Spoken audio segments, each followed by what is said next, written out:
Hi everyone, and welcome to the Sini podcast.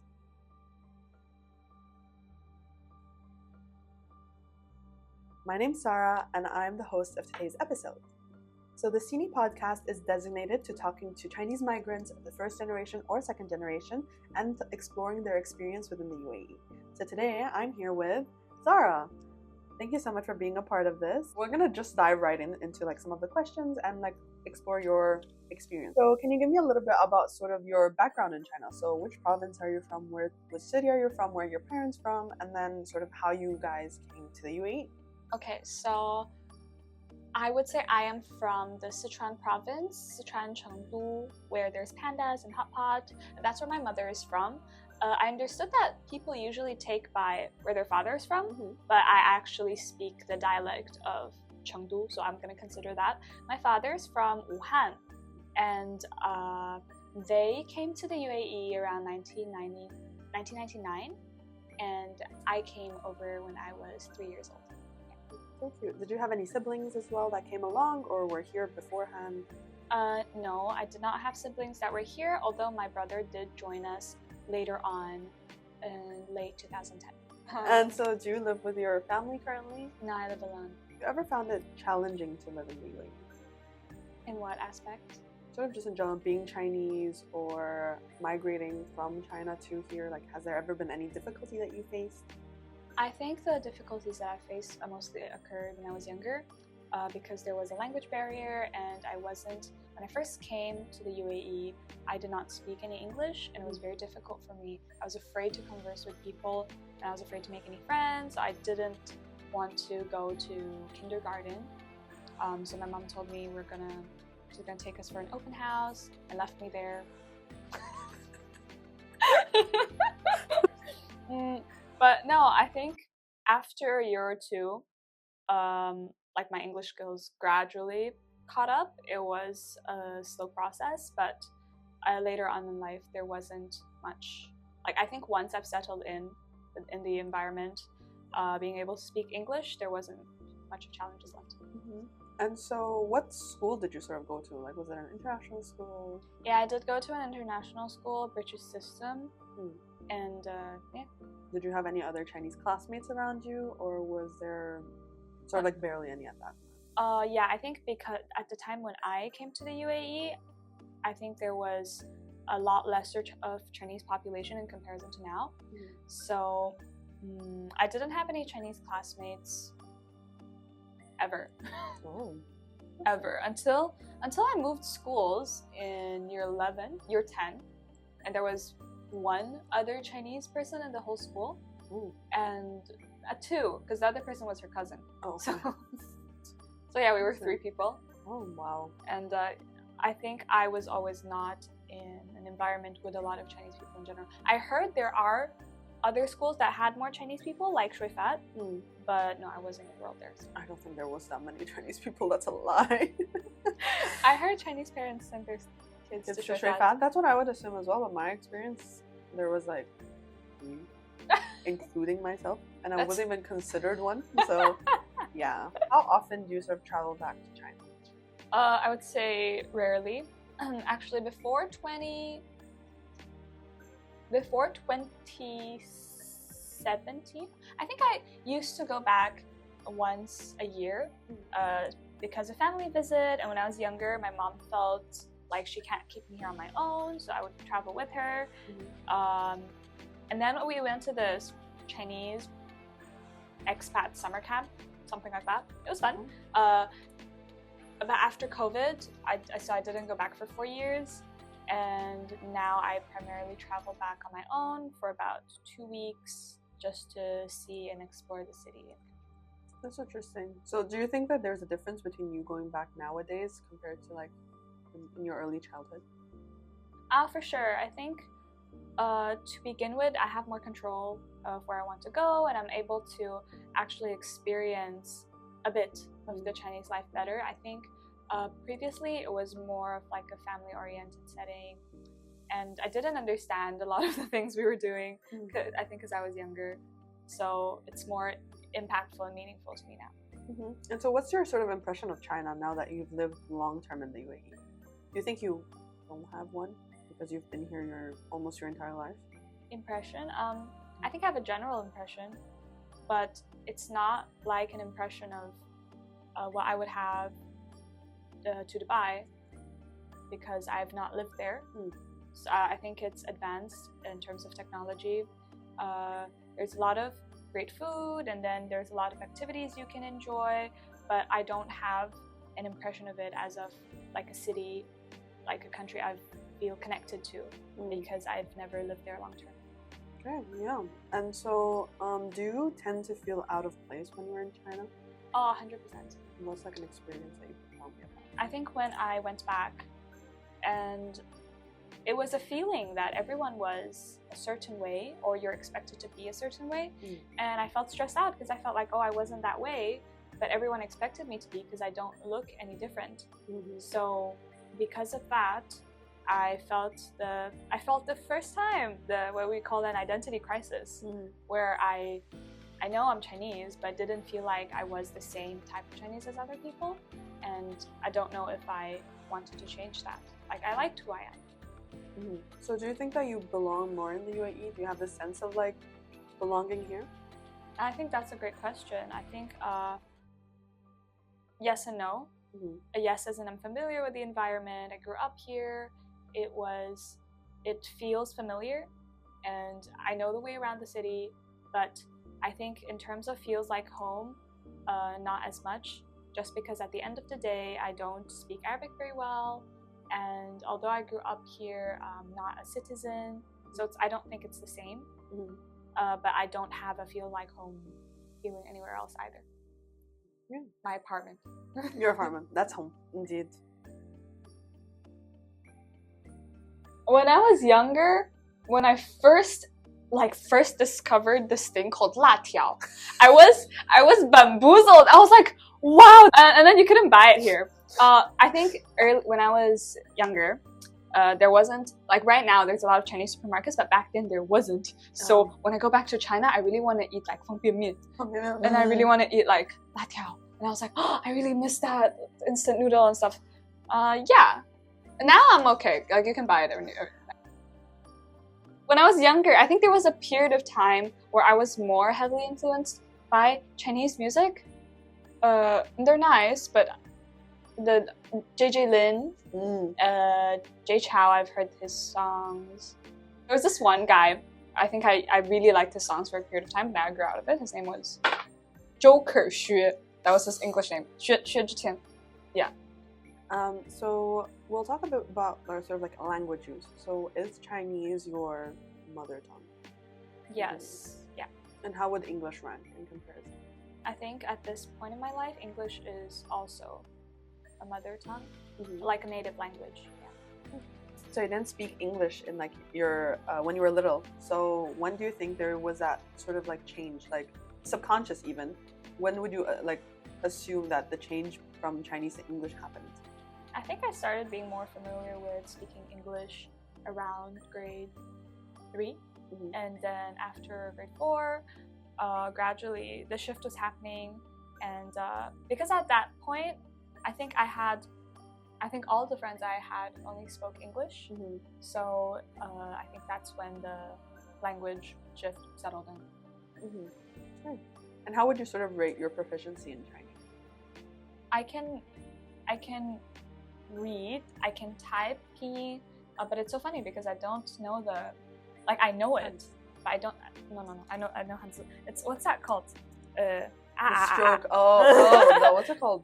Pronunciation. The vowels. Vowel, the syllable. I don't know. No, they have vowels. Anyhow, that 4 thing. I know what it is, but I don't know it by symbol, like what represents it. So that, and then I can read difficult words, as in like I can recognize them. I can write in an incredibly ugly handwriting, but I can write, but I don't know how to write a lot of the words. So yeah. So in comparison to English, which one would you say is a bit stronger? English for sure. So what about like, did you ever have the need to take Chinese classes when you were growing up? So regarding Chinese classes, I learned Chinese by speaking with my parents. But I did take Chinese language classes. It's called essay writing class, 作文. and I did it for 2 years, but I didn't go very frequently. So that's the only Chinese language class I've taken. I think something about my Chinese skills is when I was in year 11, I took Chinese as first language exam, and I got a B. Because it required me to write someone, and I didn't know how to write a lot of different words. So you're not like one of the only Chinese people as well. The only Chinese person who took that test, I got a B. It's okay. No, I didn't know how to write the difficult words, so then I'd have to write in the simple ones, like, oh, yo, like, really easy words. And I'm like, how can I say this in an easier way? I didn't study for the test, but yeah, I got it. It's okay. That's great. That's great. We appreciate. We appreciate. I got A* for English as first language.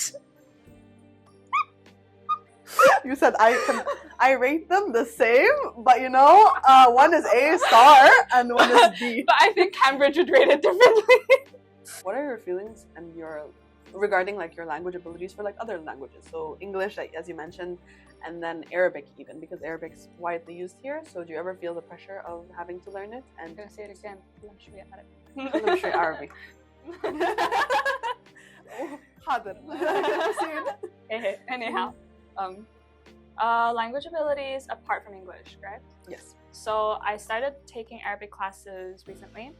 I think I am beginner, like in between beginner and intermediate. I can read Arabic letters incredibly slowly. I can write them without knowing what it means. Now I'm learning more about speaking the colloquial Arabic instead of Fusha. So that's how good or bad my Arabic is. How would you say the experience is for you? So when I was younger, I think it was more difficult to learn Arabic just because the schools would teach Fusha, and that's really difficult. I think there was not a lot of passion and motivation to learn, but later on when I joined uni, I had more Arab friends, and I played this game, and we're on the Bahrain and Dubai servers, so I interact with a lot more Arabs. So I started to pick up like phrases, and now I'm learning Arabic, colloquial Arabic. Yeah. So cool. Hopefully you'll be Inshallah khair. Inshallah khair. Okay, so let's talk about your social experiences. Can you tell me sort of about your social network and the people that you find yourself surrounding with? Like, are they majority Chinese or vice versa? At this current point of my life, I have Chinese friends, but we're not interacting in a traditional Chinese setting. But if you're speaking ethnicity-wise, probably 30% Chinese and 70% non-Chinese. Oh, and you're starting to find difficulty or comfort in interacting with Chinese people? I think this really depends person to person, just because I've experienced differences interacting with Chinese people who grew up in China. So we would have difference in methods or preference of communication and different recognition of social etiquettes. So I think that's a bit different, but I think it really depends on persons, especially in Dubai. I think it's difficult to recognize whether someone is leaning more towards the Chinese cultural side or the globalized preferences. Yeah. Can you give me an example of sort of an interaction that you had that showed this? I remember I think there are 2 examples, I think, which would explain it quite nicely. One was with my cousin. She posted her opinions on a social issue, so I held contrary opinions and I wanted to know more. So I texted her and I'm like, hey, can you tell me more about this? And I explained my thoughts. I'm like, well, I think it's this way or a certain way. And she was offended by that. And she said, why are you pushing me to look at your views? And I was like, oh, I'm so sorry. I feel like if you didn't want to, I told her, please don't answer if you didn't like to, or if you feel like ending the conversation, please let me know. And that's when she told me, well, no one's actually going to tell you that. You just got to read it. And I was like, oh, just didn't know that. Yeah. And a similar experience was when I was out with another Chinese person, and I was just trying to get to know them, and I asked them questions like, oh, hey, where do you see yourself in the future, or what do you think of this? And I'm like, please feel free to not answer if you feel like it's invading our privacy. And they later on told me, they're like, people are not going to tell you, hey, I don't want to do this. And I was like, oh, I didn't know that. Like, I thought it was more on like if you let me know, I would understand and stop doing that kind of basis. I think they have a more subtle expression, which I am still trying to accommodate to. Do you think it's sort of like subliminal messaging? I think so. I think it's encouraged that if you can read someone without them having to tell you what they want, that is viewed as a superior social skill in China, which is great, I think, but I think it's just different to my experience. Yeah. Right. And so what do you think are some benefits and downfalls of being Chinese in the UAE, for example? I think the benefit is it's easier for you to interact with Chinese people in a social setting. But that depends, because if the setting is full of Chinese people, then it just makes no difference. I guess when there are Chinese and non-Chinese, it's easier to interact with a Chinese person. And then on the contrary, they would expect you to hold similar beliefs or have similar etiquettes, preferences and such. Yeah. And so overall, do you feel like you relate well to others, or is there sort of like a distinction? I think it depends. I think it depends on the person. I am not largely influenced, my personality and values are not largely influenced by culture. So for me, there wouldn't be, actually I don't think, even if someone had their values are greatly influenced by their culture, they wouldn't have a very easy connection. So I think it really depends on person to person. Okay, and so when you select sort of your future spouse, do you think that it's important for them to be Chinese, or is it not as important, or do you not? For me personally, no. It's nice if they can speak Chinese, just because in a bilingual setting you can have a more, have more shared humor, and I think it's nice and interesting to be able to interact with a different language. But when it comes to other values, it doesn't really matter to me if they're Chinese or not. So we'll sort of wrap it up. Have you ever imagined how your life would have turned out if your family had stayed in China? I think it would be very different to the life that I'm living right now. I think I would be following a path that most people take because that's the norm, and I think inevitably there'd just be more pressure. Work-wise, education-wise, and social pressure. I think. Why do you think that it sort of faded when you came here? Because this is a multicultural environment, and you have more choices. You have more freedom to do certain things. There's less competition, so there's just a different culture altogether compared to China. Yeah. And you mentioned this sort of like path that they all take. What would you say this path includes? I think there's a social expectation of what is good. I think this is common among Asia, which is be a doctor, be a lawyer, have an honorable job, and do good in your studies, get married at a certain age, have a family at a certain age. Although I think that's still pretty prevalent here as well. But I think you have more social relationships that would monitor and encourage you to follow that path. So I think it would be difficult to hold a different opinion. It seems like you have to convince, well, you don't have to, but it seems like you have to convince a lot of people to not take that path. Okay, and do you plan to live in the UAE long term, or in the future, in the near future, or do you plan to go back? I think I always saw myself living abroad.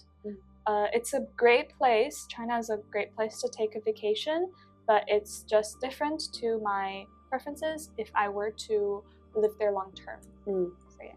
Okay, so pretty much that wraps up our little podcast episode. Thank you so much, Zara, for coming. Everything was so insightful. Stay tuned to hear more about the experiences of Chinese migrants here in the UAE.